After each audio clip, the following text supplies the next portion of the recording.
welcome to the Early Years Staff Meeting Podcast with Sarah, Keely and Steph, the place where you can listen, learn and laugh with us about all things early years. Today, we'll be discussing effective planning for early years education.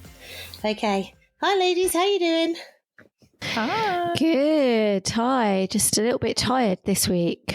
First week back. It's been a 4-day week, which has been very nice, but you do feel really tired, like more tired than the 5-day week, I think, sometimes. Why is that? I have no idea. Literally. I think it's because you're cramming. I just was like, I just couldn't keep my eyes open. And I was just talking gibberish as well. I didn't know what on earth was going on. I think it's... The bad thing is the children didn't even notice. No. Because they were falling asleep. They were tired too. Probably, yeah. I think it's just anything where we're out of our routine in the slightest always makes us feel more tired. And you're trying to cram, aren't you, as well? You feel, I haven't got 5 days to kind of get that in.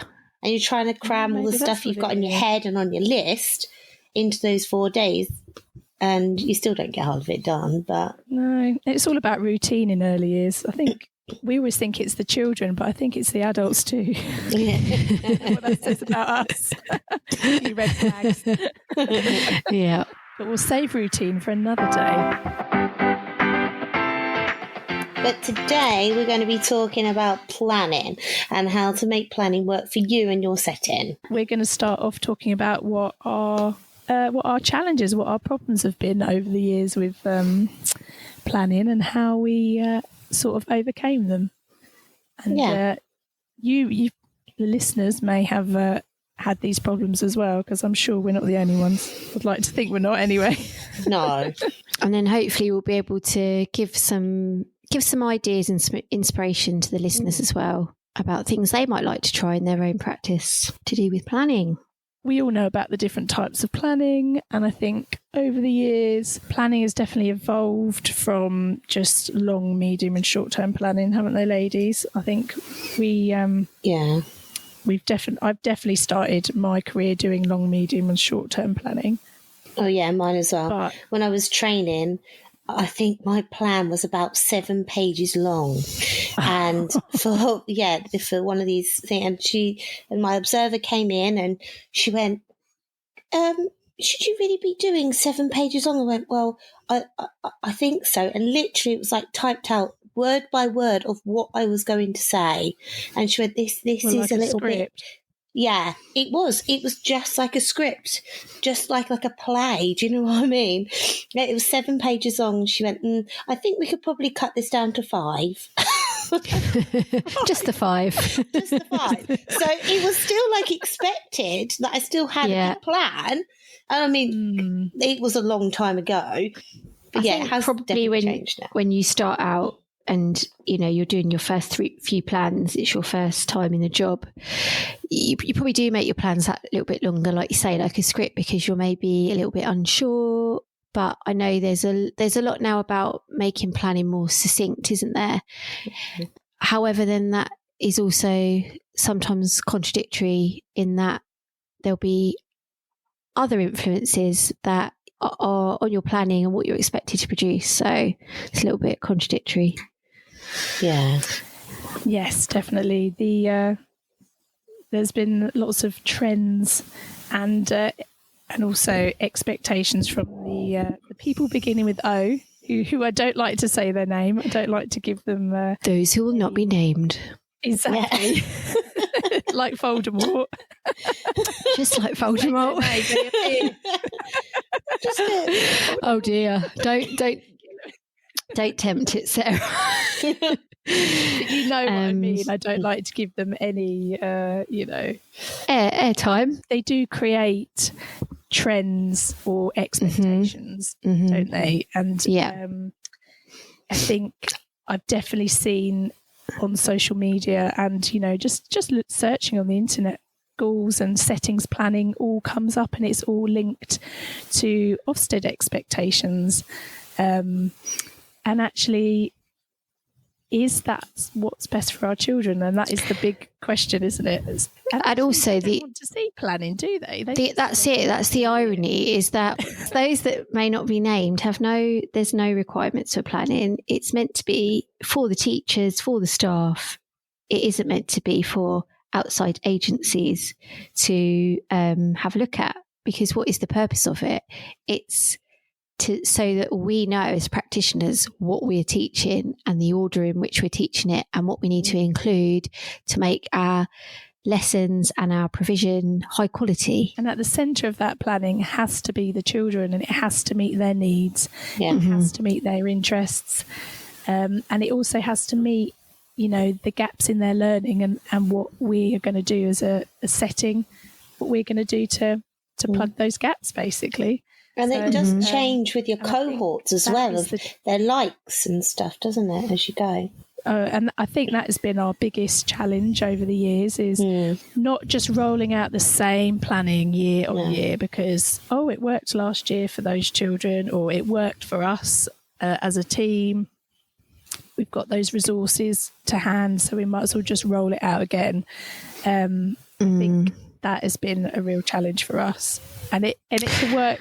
You can either be too rigid in that, or you can go the other way, where you tinker with the planning too much and it goes off in like a weird tangent that doesn't really meet anyone's needs. We've done that. That's happened a few times. And then we've kind of looked at it and gone, what happened there? And then you have to rein it back, don't you? Yeah. I've also worked in settings in the past that were very topic based in early years, and it would be, we're doing space this half term for no reason other than we've got space books, we've got the space, we've got a topic box in the cupboard in the big hall, and so the planning would then become focused around these topics that were adult imposed. They weren't following the interests of the children. It's just about using those child-centred approaches. As we've said before, it is about knowing your children and making those bonds and those relationships with children, and so you can know what their needs and what their gaps are and what their interests are. So again, it's at the centre of all planning should be the child. We had a couple of years back, we hadn't really done it before because we hadn't had so many children really into it, but we had a year where they loved dinosaurs, didn't we? They were all obsessed. They all came in. It was odd to find so many children out of like 3 classes that loved dinosaurs. So we did a whole thing on that and they absolutely loved it. It is a balancing act, it's a juggling act, isn't it? Because the more you have a different cohort of children with different interests, the more you have to change the planning, which does impact workload. And that is very topical at the moment. Practitioner teacher workload is quite astronomical, and it is about finding a balance. So what do you think have been some of our biggest problems, say, recently, and what have we tried to do to address that? So I would say our biggest problem is when we looked over the planning and we looked over our you want to say our long-term plan, others might call it a coherence document, your overview of the year, I don't know, whatever you like to call it, whatever what you normally would do. It didn't quite meet, I would say, some of the new expectations from the new curriculum that was in place. And I think that is because we had used what we'd done in the past and perhaps it didn't quite match our children and perhaps it didn't quite meet the new curriculum. And I think that's probably the biggest challenge we've had. Do you think as well, because at that time, the time of the new curriculum coming in was coincided with the pandemic. So again, it was, you never really got off to the usual start and you weren't able to do actually all the things you normally do anyway. So there were these gaps. Yeah, and I think the community, the early years community, which I have to say, like everybody does band together and, there lots of people on social media and on the internet, they all come up with, ideas and examples of work as well. I think that's what was missing. They didn't introduce that until quite late, did they? And I think that was what was missing because of COVID. Things were not, functioning as early years settings normally would. So sort of like meetings you'd go to introduce the materials probably weren't on, or if they were virtual. And and I mean, there was a lot of like hoo-ha from what I remember about having Play-Doh out in the setting. Oh my goodness, the discussions about Play-Doh. I mean, for me, it was the reading books. We used to have to quarantine our books. Yeah. But then the children would come in and lick you. So I know. It was so contradictory. Not wash their hands when they've gone to the toilet. Wash their hands, exactly. But but don't bring a soft furnishing into the setting. Whatever you do. Oh yeah, there was riddled with coats. The bunting. Bunting. There was no pillows at one point. Bunting. No, it was all very drab, wasn't it? Yeah. It was. And I think because of that, I've been an early years practitioner for a long time. I've seen a few curriculums changes and it just didn't feel like it normally did. There wasn't as much support out there. And I think it's just because the community was just battling with COVID and all the other things that were being pushed on them. So I think because of that, I didn't feel as though we were up to date with the curriculum changes really, and what that meant in terms of provision and the expectations for our children. Because some of the goalposts have moved, haven't they? With the change of curriculum, and that means you can't be churning out the same planning because actually the coverage has got to be different. Yeah, we've looked at this year, haven't we, to make sure that we really are covering everything in a way that's relevant to our cohort at the moment. Yeah, and I think that has been a little bit labour intensive. But I think once you get once you get your head around the expectations by end of year, and then once you know your children, it does start to fall into place. And I think at the beginning it was a bit tricky to get going, but I think now we're on the way. We are. And there's lots of lessons to learn from this year, and I'm sure we will hopefully, fingers crossed, learn from those next year when we do our planning. So yeah, it's all a learning curve, isn't it? Always in early years. Always in everything. Well, exactly. Life's an education.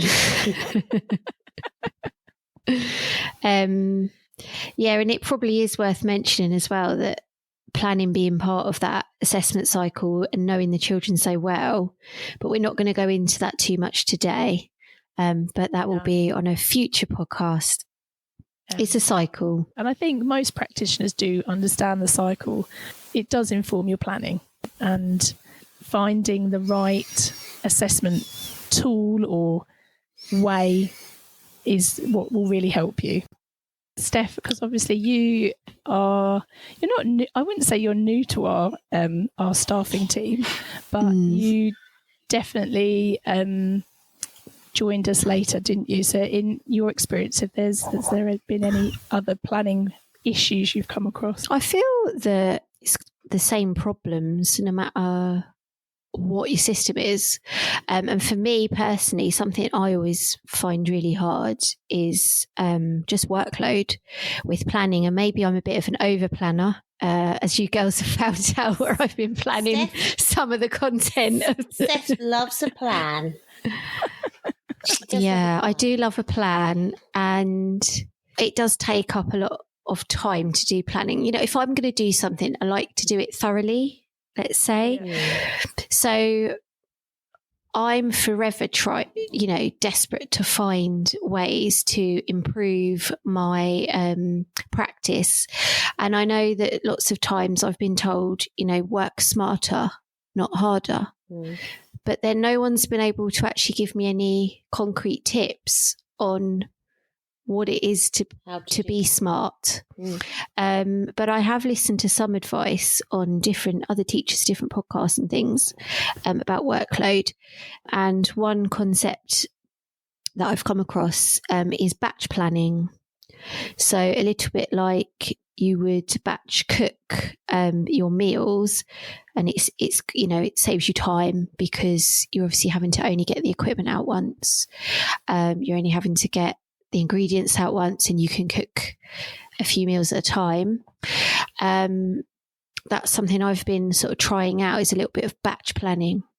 So trying to get down to doing a number of weeks planning in one go rather than doing daily. Yeah. Because I think as well, it's like getting into that headspace. It's like, you get your laptop out, you get your notes out, and that will all take 10 minutes of your time. So if you're doing that continuously, it's almost better to block out a few hours and say, right, I'm gonna nail this, phonics planning or whatever it is, and get it done. So I've tried that with varying success. That works well for phonics, doesn't it? Because you kind of know where you're going with the phonics. You know what's going to be coming next. Yes, you will make sure things are in there to help, a variety of children and to make it interesting for them. But phonics is, what steps you need to do, what comes next. And because we keep it very...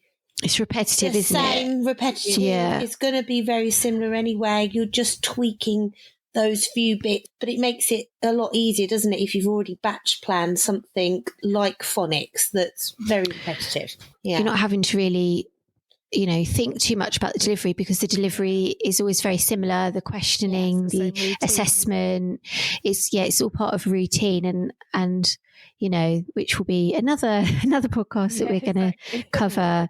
But yeah, if you can get these routines into your sessions, it would make the planning process more smooth, because you don't really need it.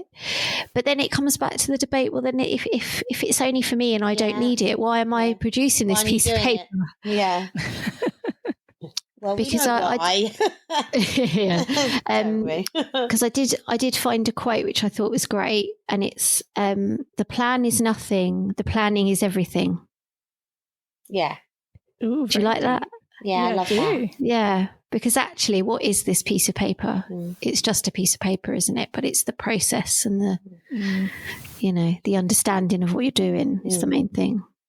But when you've done that for that, it then gives you the time to do like your headspace and things for doing more of like the planning in the moment part of listening and seeing and watching your children, what they'd like to do, and just adding that on as you go.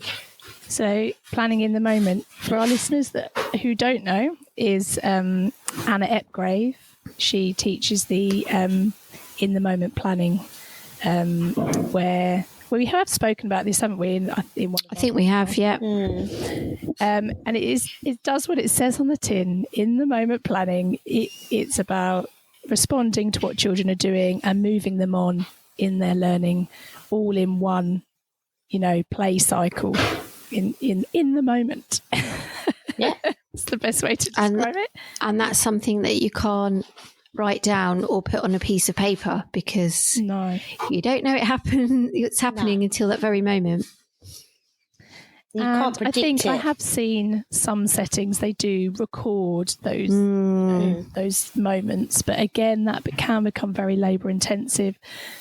And what is the purpose of that? What is the purpose exactly? Recording it in retrospect.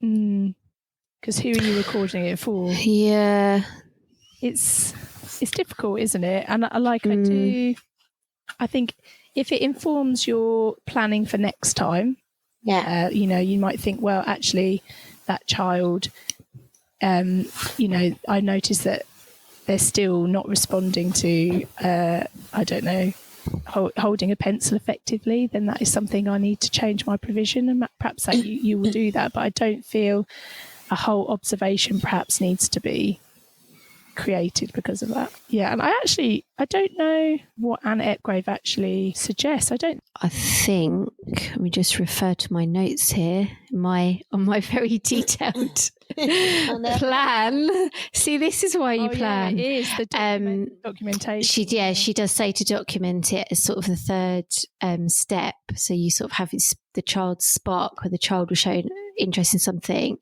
then the teacher will teach. There's a teachable moment, and then you document it at a later date. And she suggests this will help you to map out each child's interests and plan an environment that works for them.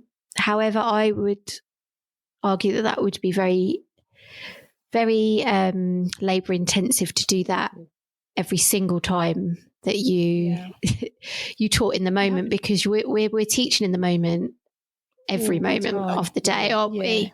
Yeah. So there's got to be a little bit of practitioner trust that actually we know that about the child, because we've seen it and we know what's next.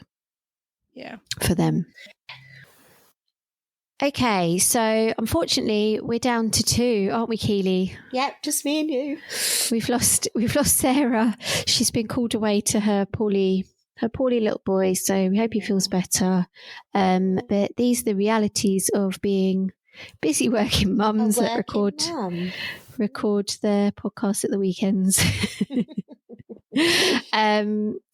So it's just me and you, Keels, but we'll plod on. So we seem to have spent a lot of time talking about things that haven't gone well in this podcast. It's lots taken a sort of buts. So what have we done in our practice that has worked well, that we can hopefully give our listeners something to think about and to try? So we introduced skill planning a little while back. And this thing of sparks. So basically on your plan, you'll have a little spark that will spark your children's learning and spark them to go off. And it's so interesting. They want to go off and find what's in your environment. It's not restricted. We've also found doing the skills, where we are teaching the skill of how something in the environment of what you have, how to use that, how to extend that, and then how to use that in other areas as well. You're taking those children on a skill journey for things that they are going to need when they grow up. For example, just this week, we taught a spark on how to make a book, and the children went off and had a go at doing this, but they did it in their own way. So the child that loves Sonic made a Sonic book, and he's done some fantastic writing. And that's all come from one spark. It's different. It's given the skill to go out into the provision and use what you've got in your provision. Plus the sparks for us also as teachers with the planning, they are just sparks. They're small little pockets of information, and then we do come back to it later as well in the year that we've learnt that skill. And obviously it's not all skills. We do other things in there as well. We have those good old festivals, don't we? So we do all those, but it all just kind of flows in quite nicely. And then if we can see a gap there, we can add something in to make sure those gaps are... Yeah, and then like you say, we revisit that area of the provision. So if we've taught a particular skill, we would then revisit. And so we're coming back around to those skills to build upon what the children already know. Yeah. So, that's worked very well for us. We looked at the skills that needed to be taught in the EYFS curriculum, and we also looked at the content that we needed to cover. And we organised the planning to look at the progression of skills. And Sarah had found something which we used as an assessment tool to make sure we were covering everything on the curriculum. And it's by somebody called Shonette Basin Wood, inspired us. She produced some ICANN statements, and she based them upon the early years framework. And we use that as a basis. So when we did our long-term planning, we're making sure that all of these I can statements are covered throughout the year. So we know that by the end of the year, we've covered all the skills the children need in order to meet these I can statements. That was sort of our starting point. Then our next step is to then develop our provision planning. We looked at all the areas of the provision and we produced a plan showing what is our base provision. Then we looked at how we need to level up the provision in order to move the children's learning on. So once they've mastered this skill, we're going to add this. Probably worth mentioning as well that in our planning, we look at how we enhance the provision to meet the needs of the children. When we talk about enhancing, we mean what are we adding to the provision in order to allow the children to access something. So that's what we also looked at as well, and that's where we're kind of at. So it's still a bit of a work in progress, but that's kind of what we're doing now. Yeah. Something else which I think has worked well for us is, we're very flexible, and I think you've got to have that flexibility. I think in the early years, haven't you? Yeah. Because as we said, the children are going to take it their own way, and you may plan something, but all it is a plan. It's not the outcome.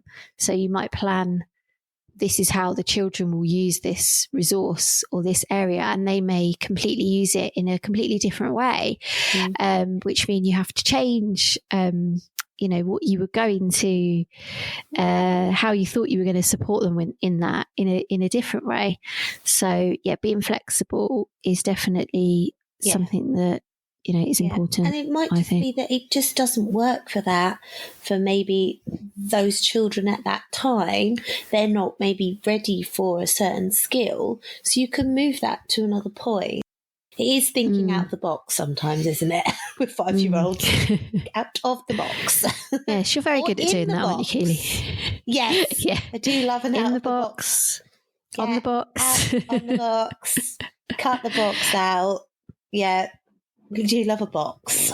I feel like we kind of need to maybe sum up some good tips for our listeners. What do you think? Because I don't know how many tips we've actually given people. Well, I think the spark planning to make it sparky, and to make your planning short enough for you just to type what you need to do at that time. You can always write on your plan after. So even if most of your stuff comes from you just scribbling on your plan, scribble on your plan.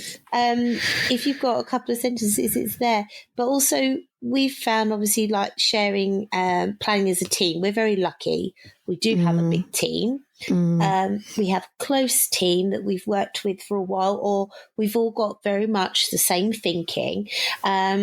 And we just share the load, and it is just sharing it out. I'll do this this week, you do that this week, and just sharing it out. That is, I know it's harder when you're in a smaller group, or if you're a childminder or somebody on their own. But I guess then you've just got to ask yourself, what is the purpose of this planning? Who's it for? If it's just for me, make it work for you. And there are lots of different planning formats that you can access online. You choose the one that maybe works for you, or just create something that works for you. And we are hoping to, in the future, produce some materials, planning materials, aren't we, to support people. So watch this space. Watch this space. I think I've already said about the batch planning, about trying to plan more than one lesson of a similar nature, or activity of a similar nature. Because children do like routine. They love the consistency. They love they know what's going to happen next in those absolutely lessons. And then that makes an effective use of your time as well, because if your routine is always the same, the children know exactly what to expect, and there's no time wasted. Something that I've been dipping my toe into, and I know Sarah has been dipping her toe into it too. I don't know how much you've explored this yet, Keely. Well, no. It's the use. It's the use of the use of AI. I'm letting you ladies try it out first. It's a bit. It's a new thing. I mean, I've only been introduced to using things like ChatGTP for a couple of months, and it really did blow my mind to begin with, because I think I asked it to produce me a policy on something, and it just produced one, and I was like, "What? This policy's been on my to-do list for 7 months," and then the computer's just done it for me. And I have started to dip into using AI, particularly where I'm doing sort of individual plans for individual children. If you've got children or intervention groups running that you've got to plan for, it just comes up with like 10 suggestions and you're like, great, copy and paste, copy and paste, copy and paste. So maybe this is the future. Yeah, using that does sound really good, because it's basically what I do pretty much every day, and kind of make up my own ideas. But having that there would probably save quite a lot of time. So you need to get onto it. I do, don't I? Keely, I mean, you've just got onto Instagram, haven't you? I have. Yes, I'm very proud of myself. My username. No, don't give out your username. No, I'm not going to, but I'm just saying my username is something to be desired. It was quite tricky.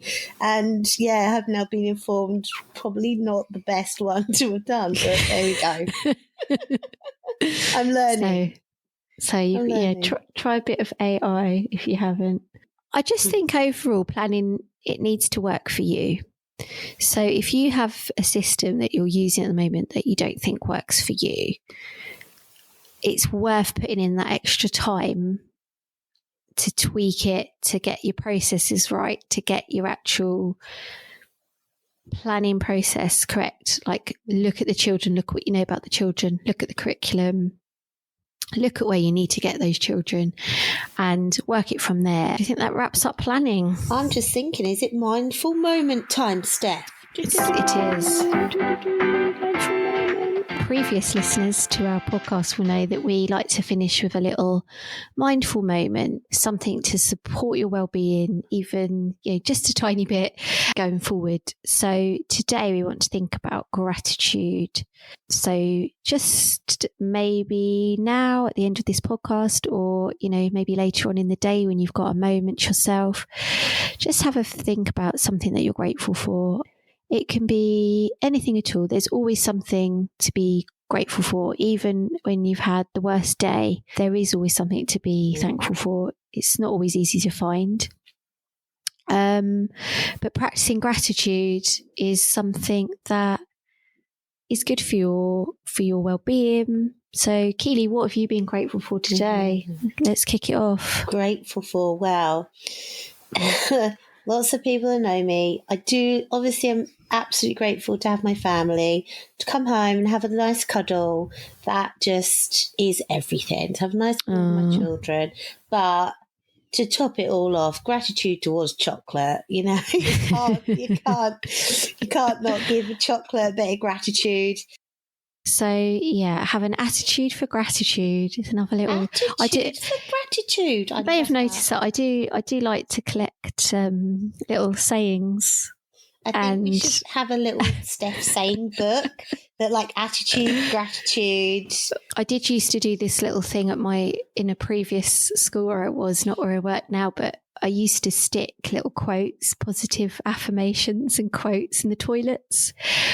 Oh, maybe Steph, I need to bring that back. Bring them back. Bring them back. Because sometimes that's all you need you just need a little pick me up. Positive quote. Well, we're coming to the end. We are, and this is the bit where we're meant to say all the things we're meant to say, but this is normally what Sarah's good at. Yes, this is Sarah's bit because she's really good at this stuff. So I'm just going to say share, like, review. Yeah. Yeah, well done. Yes, please, if you've got this far, we'd love it if you could review review the episode, or maybe leave us a comment on our Instagram or our Twitter or even our Facebook group. The Facebook group is a little bit quiet at the moment, I think, but we will add to that. And if you liked this episode, you can go to our website and check out our meeting minutes and listen to some of our other episodes. Yeah. But yeah, and I believe our next episode is going to be all about our routines, your routines in early years. So yes, listen out. Okay. Right. So till next time, we will see everybody soon. Have a great week this week, rest of the weekend, and a great week. We'll see you all soon, hopefully. Goodbye.